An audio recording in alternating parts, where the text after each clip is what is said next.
Hey everyone, today we'll be doing problem number 4. An electron moving with a speed of 5 times 10 to the power 6 meters per second enters an E field having a magnitude of 10 to the power 3 newtons per coulomb. The direction of the E field is in the direction of the electron's velocity. A. How far will the electron travel before coming momentarily to rest? B. How much time will elapse between the time it takes to enter the E field and when it comes to rest? And C. If the E field ends abruptly after 0.8 centimeters, what percentage of its initial kinetic energy will the electron lose as it passes through the field? As always, we start off our diagram.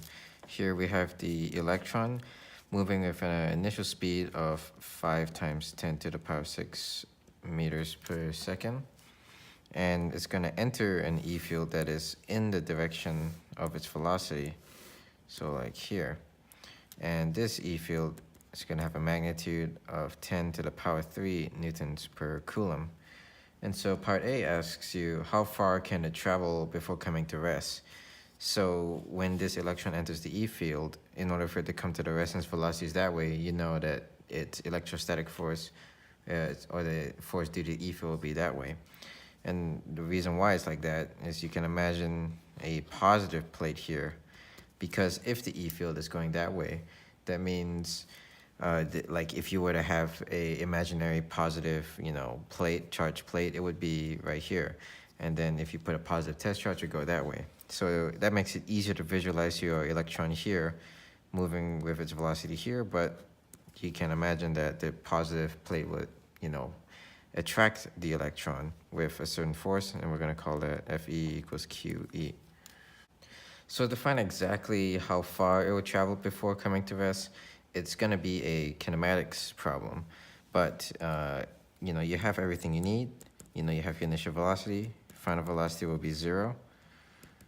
The only thing that you don't have is acceleration in time, but you can figure that out.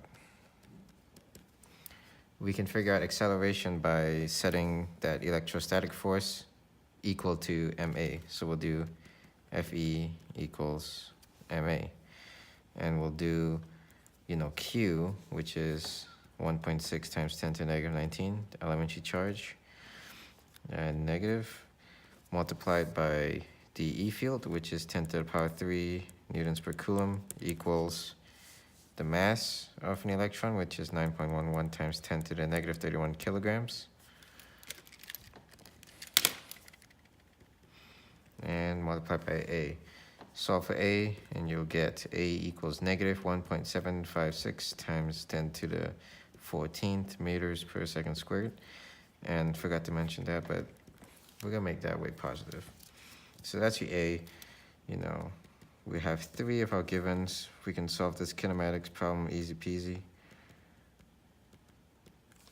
Let's start by solving for time. We'll do final velocity equals initial velocity plus AT. Final velocity goes to 0 because we're looking for the moment when it comes to rest.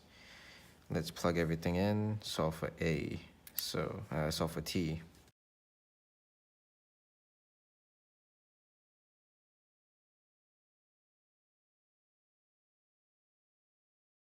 Squared. And you'll get time equals 2.847 times 10 to the power negative 8 seconds. This is your time.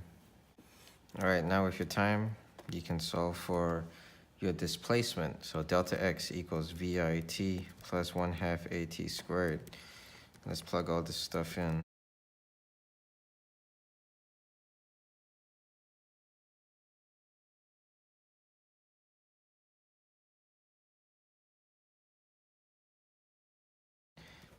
And you'll get around 0.07 meters. That is how you do part A.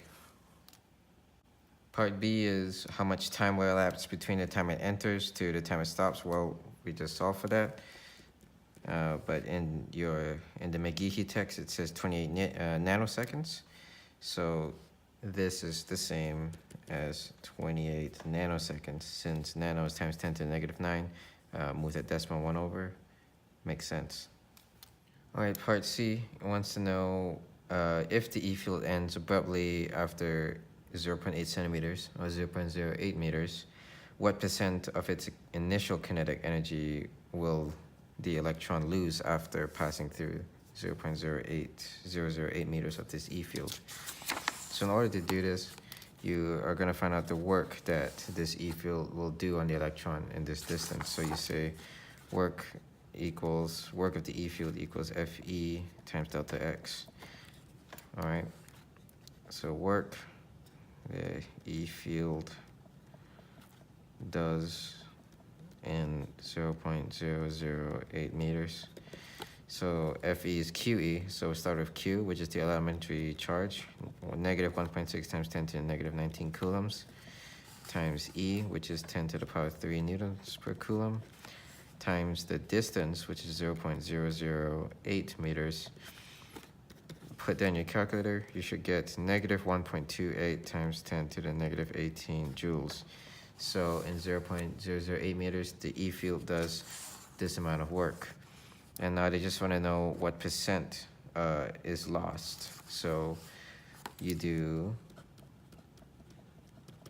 take this amount of energy divided by the total amount of energy it had at the start, and that will tell you how much of the energy is lost, since this much energy is lost, and you just divide it by the total. So you do 1.28 times 10 to the negative 18 joules divided by the total energy, which is 1/2 mv squared, and your v is your initial velocity. 1/2 times the mass of an electron, which is 9.11 times 10 to the negative 31 kilograms, times its initial speed squared. Put this in your calculator, multiply it by 100, and you should get 11.24% energy of its initial kinetic energy lost. And this is how you do problem number 4.